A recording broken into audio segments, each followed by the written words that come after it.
Hello everyone, स्वागत है आप सभी का अपने YouTube channel study with Poonam पर। दोस्तों, आज मैं आपके लिए लेकर आई हूँ जीके साइंस के बेसिक 30 क्वेश्चंस जो मोस्ट ऑफ द एग्ज़ाम्स में पूछे जाते हैं। हर कम्पिटिटिव एग्ज़ाम के अंदर ये बेसिक क्वेश्चन डेफिनेटली आते हैं। लास्ट 2 और 3 इयर्स के एग्ज़ाम में मैंने ये क्वेश्चन देखे हैं और ये बार बार रिपीट होकर आए हैं, तो आपके लिए मैं ये लेके आई हूँ विद कंप्लीट सॉल्यूशन। तो दोस्तों, अगर आपने मेरा चैनल सब्सक्राइब नहीं किया है तो कर लीजिए, क्योंकि यहाँ पर आपको कंप्लीट तैयारी करवाई जाएगी जीके की हर एग्ज़ाम के लिए, वो दिल्ली पुलिस का एग्ज़ाम हो या MTS का हो, कोई भी एग्ज़ाम हो, तो उसके अंदर ये क्वेश्चन डेफिनेटली आते हैं। तो अब शुरू करते हैं हम अपनी slide. Question 1. What is the ratio in which hydrogen and oxygen are present in water by volume? तो इसमें आपसे पूछा है कि हाइड्रोजन एंड ऑक्सीजन किस रेशियो में प्रेजेंट होते हैं। तो देखिए, वाटर का फॉर्मूला होता है H2O। तो कितने हो गए? इसमें हाइड्रोजन है 2 और ऑक्सीजन है 1, तो इसका आंसर आता है हमारा 2:1 की रेशियो में ये प्रेजेंट रहते हैं।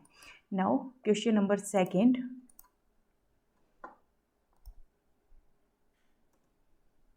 व्हेन सिल्वर का केमिकल जो फॉर्मूला है that one is Ag is expose to air it gets a black coating of.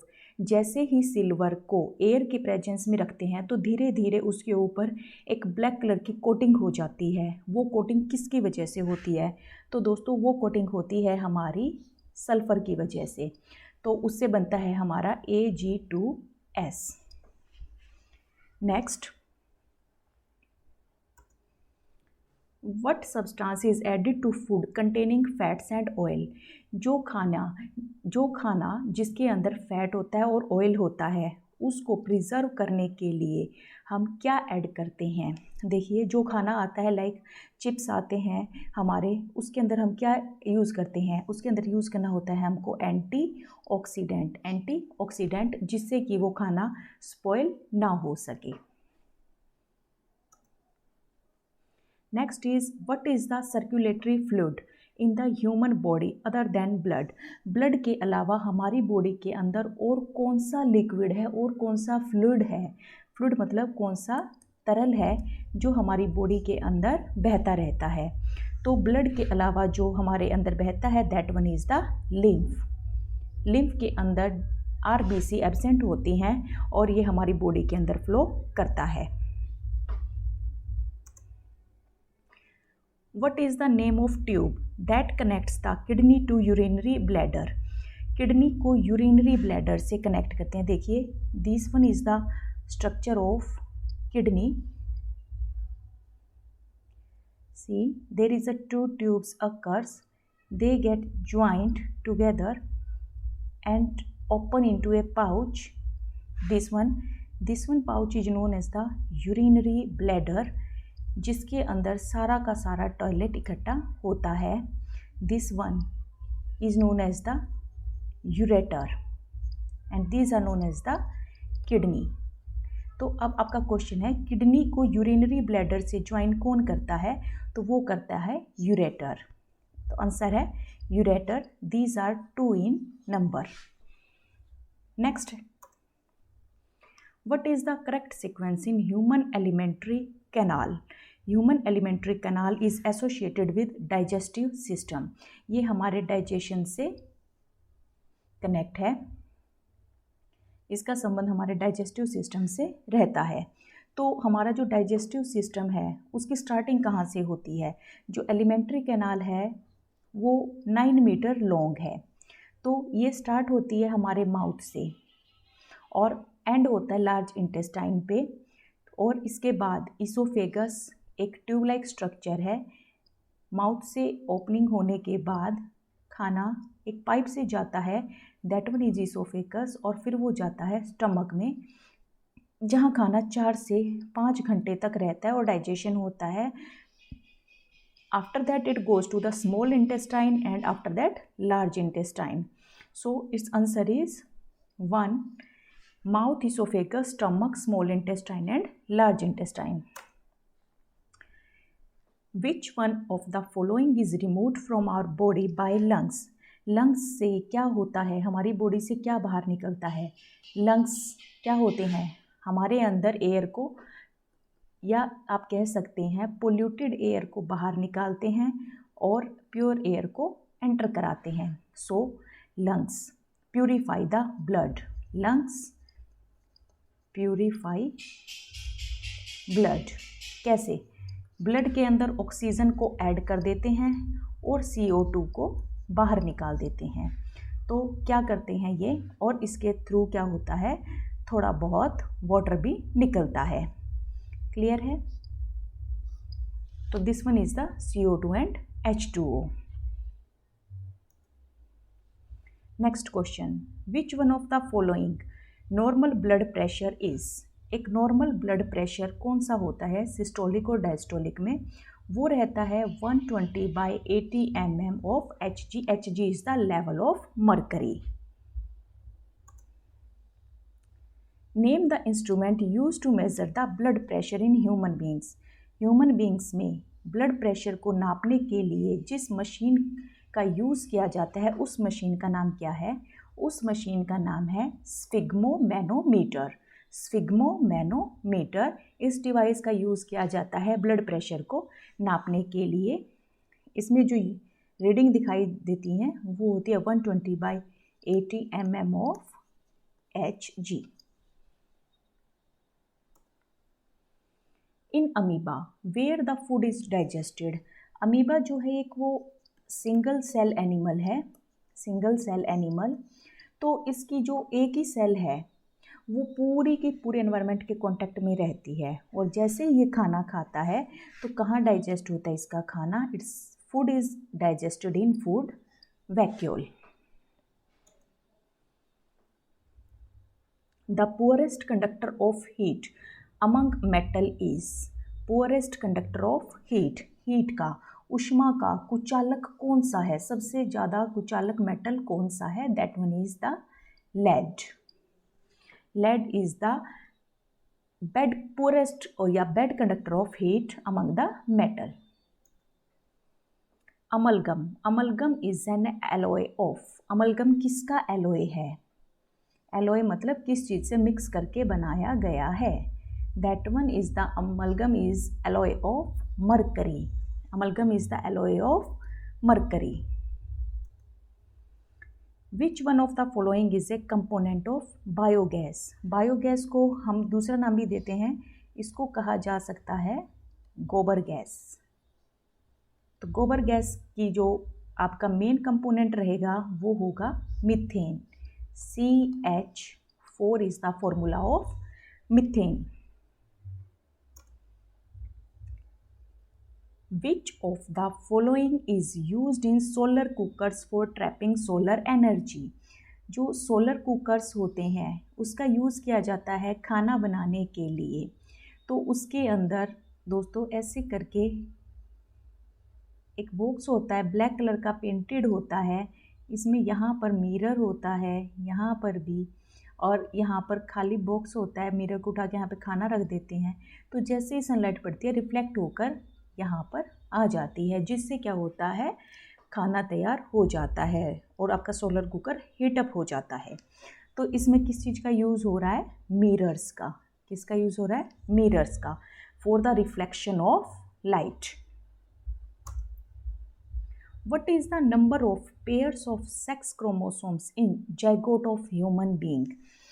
Sex chromosomes का जो नंबर रहता है वो कितना रहता है। Sex chromosome in human being there is you can say 23 pairs of chromosomes. 22 pair जो होते हैं वो होते हैं ऑटोसोम्स के, और 1 pair is known as the sex chromosomes. Clear है। तो जो 1 पेयर ऑफ सेक्स क्रोमोसोम है वो जाइगोट में जाता है। जाइगोट कब बनता है, जब एग फर्टिलाइज हो जाता है, स्पर्म, एग और स्पर्म जब एक दूसरे से टकराते हैं और फर्टिलाइज हो जाते हैं तब बनता है जाइगोट। क्लियर है। तो जाइगोट के अंदर जो नंबर है सेक्स क्रोमोसोम का वो क्या रहेगा, सेम रहेगा, that one is 1 pair. You can say the 1 pair और 2 clear. If a man with blood group A, एक पर्सन है जिसका blood group, he is a person, इसका ब्लड ग्रुप है ए। अब इसकी जो मैरिज है वो हो जाती है ब्लड ग्रुप ओ फीमेल के साथ। Now what kind of product will be produce, तो अब जो चाइल्ड होगा उसके अंदर जो ब्लड ग्रुप होगा वो क्या होगा। देखिए इसके अंदर ए और ओ दोनों के दोनों क्या हो सकते हैं, डोमिनेंट हो सकते हैं। तो इस केस में क्या होगा, चांसेस जो होंगे वो इक्वल होंगे ब्लड ग्रुप ए और बी दोनों के होने के। तो इसका आंसर है D. Which one of the following is different from others. अब इसमें से आपको फाइंड आउट करना है कि डिफरेंट है मतलब कौन से वाला ओड है, कौन सा अलग है। Petroleum, coal, CNG, these are known as the fossil fuels, but hydroelectricity is known as the fossil fuel। Hydroelectricity का मतलब होता है वाटर से जनरेट होने वाली इलेक्ट्रिसिटी। तो आपका आंसर बनता है B. B is correct answer. From where the human species genetic roots occurs, कहाँ से ह्यूमन स्पीसीज का ओरिजिन हुआ है। ठीक है, अर्थ के ऊपर ह्यूमन स्पीसीज मानव जाति का ओरिजिन हुआ है, रूट जहाँ पर पाई गई हैं, that one is known as the Africa. Africa के अंदर ये पाया गया था। Which one of the following decides the sex of child, बच्चे का सेक्स डिसाइड करने के लिए कि वो लड़का है या लड़की है, इसके लिए कौन जिम्मेदार है। ये क्वेश्चन बहुत इम्पोर्टेंट है और ये सिर्फ कंपटीशन पॉइंट ऑफ व्यू से ही नहीं, रियल लाइफ में भी बहुत इम्पोर्टेंट है। क्योंकि हमेशा अगर लड़की हो जाती है तो उसके लिए औरत को जिम्मेदार माना जाता है, और अगर बॉय हो जाता है तो उसके लिए भी फीमेल्स को ही जिम्मेदार माना जाता है, बट इट्स नॉट सो। देखिए जो फीमेल होती है उनके अंदर क्रोमोसोम होता है XX, और जो मेल होता है उनके अंदर होता है XY। जब X के साथ फ्यूज़ करता है तो होती है गर्ल, बट अगर X Y के साथ फ्यूज़ करता है then it will form the male. Clear. जब फीमेल के अंदर XX क्रोमोसोम है तो वो कैसे लड़की या लड़के के लिए जिम्मेदार हो सकती है, नहीं हो सकती। उसके लिए अगर कोई रिस्पॉन्सिबल है that one is the XY male. तो इसके लिए जिम्मेदार है male gamete sperm. Which one of the following characteristics can acquired not inherited, इनमें से कौन सा ऐसा कैरेक्टरिस्टिक है जो कि एक्वायर्ड है, मतलब हम बाहर से ग्रहण करते हैं, हमारे पेरेंट्स से हमारे अंदर नहीं आता। क्लियर है, जो हमारे अंदर हमारे पेरेंट्स से नहीं आता, जो हम बाहर से एक्वायर करते हैं, तो वो है दोस्तों हमारा साइज ऑफ बॉडी। स्किन का कलर पेरेंट से मैच कर सकता है, आइज़ का कलर कर सकता है, टेक्सचर ऑफ हेयर कर सकता है, बट जो साइज ऑफ बॉडी है वो कभी भी हमारे पेरेंट से मैच नहीं करती, वो चेंज हो सकती है, वो एक्वायर्ड है। क्लियर है। Question number 21, name the process by which new species develop from the existing species. जो एक पुरानी स्पीसीज़ है उससे एक नई स्पीसीज़ का बनना, उस प्रोसेस को क्या कहते हैं, उसको बोलते हैं स्पीशिएशन, स्पीशियलाइजेशन। देखिए जैसे कि पहले एक छिपकली है, वॉल लिज़ार्ड बोलते हैं, वॉल लिज़ार्ड है, बैट है, इनका बॉडी स्ट्रक्चर सेम सा ही है, बस बैट के अंदर क्या हो गया, उसके विंग्स अराइज हो गए हैं। तो एक स्पीसीज़ से दूसरी स्पीसीज़ का क्या हुआ है, ओरिजिन हुआ है। Clear. What does the trophic level in an ecosystem shows. एक इकोसिस्टम होता है, ठीक है, तो उसके अंदर जो ट्रॉपिक लेवल होता है वो क्या शो करता है, वो शो करता है एनर्जी लेवल। इकोसिस्टम, इकोसिस्टम का मतलब होता है जिसके अंदर लिविंग या आप इसको नाम दे सकते हैं biotic plus non living component एक साथ रहते हैं। ये बायोटिक कंपोनेंट एक साथ रहते हैं और एक दूसरे की लाइफ को सपोर्ट करते हैं, तो उसको बोलते हैं हम इकोसिस्टम। इकोसिस्टम में क्या होता है, लाइक हमारे पेड़ हैं, वो सन से एनर्जी लेते हैं, सन से एनर्जी इसमें आ गई। या प्लांट भी डिफरेंट टाइप के होते हैं, हर्ब, शर्ब और ट्रीज। अब जो एनिमल इनको खाएगा फिर उसको कोई दूसरा एनिमल खाएगा, फिर उसको खाएगा, तो ऐसे करके एनर्जी क्या हो रही है, ट्रांसफ़र हो रही है। क्या ट्रांसफ़र हो रहा है, energy. Excessive exposure to ultraviolet radiation causes. Ultraviolet radiation से क्या हो सकता है, अगर हम ज़्यादा टाइम तक अल्ट्रावायलेट रेडिएशन में रहते हैं तो it may cause the cancer of skin, skin related disease हो जाती हैं। Which one of the following is non biodegradable. Non biodegradable का मतलब होता है नॉन जो नहीं हो सकती, बायो मतलब लिविंग बॉडीज से, डिग्रेड मतलब ख़त्म, जिनको लिविंग बॉडीज़ ख़त्म नहीं कर सकती। फॉर एग्ज़ाम्पल जैसे हमारे डिफरेंट टाइप के वर्म्स हैं, वो क्या करते हैं, जैसे काउ डंग है, इसको क्या बना देंगे, मैन्योर बना देंगे, कपड़े को भी ख़त्म कर देंगे, प्लांट्स पे लग जाएंगे तो उसको ख़त्म कर देंगे, बट एल्यूमिनियम कैन को वो डिस्ट्रॉय नहीं कर पाएंगे। So aluminium can is known as the non biodegradable material. Question number 25, which of the following is the cause for depletion of ozone layer. Ozone layer को प्रोटेक्टिव लेयर भी कहा गया है। This one is present in our atmosphere के अंदर present है ये layer हमारी। इसमें क्या पाया गया, एक होल पाया गया है, और वो जो होल है उसके लिए जो गैस रिस्पॉन्सिबल है that one is known as the chlorofluorocarbon या CFC, क्लोरोफ्लोरोकार्बन, जिसकी वजह से ओजोन लेयर क्या हो रही है, डिप्लीट हो रही है। डिप्लीट का मतलब ख़त्म होना। What is the near end far point of a person normal eye. What is the near, पास का और दूर का ऐसा कौन सा पॉइंट है जो एक नॉर्मल आई को दिखाई देता है। हमें कितनी पास से चीज़ देखनी चाहिए और कितनी दूर तक हम देख सकते हैं। देखिए हमें जो चीज़ें होती हैं वो 25 सेंटीमीटर ओके डिस्टेंस है, इससे डिस्टेंस कम नहीं करना चाहिए। अगर इससे ज़्यादा हम किताब को अपने पास लेके आते हैं तो उससे क्या होता है, अक्षर्स जो होते हैं, वर्ड्स जो होते हैं उसमें ब्लर्ड होना शुरू हो जाते हैं, धुंधले धुंधले दिखाई देते हैं।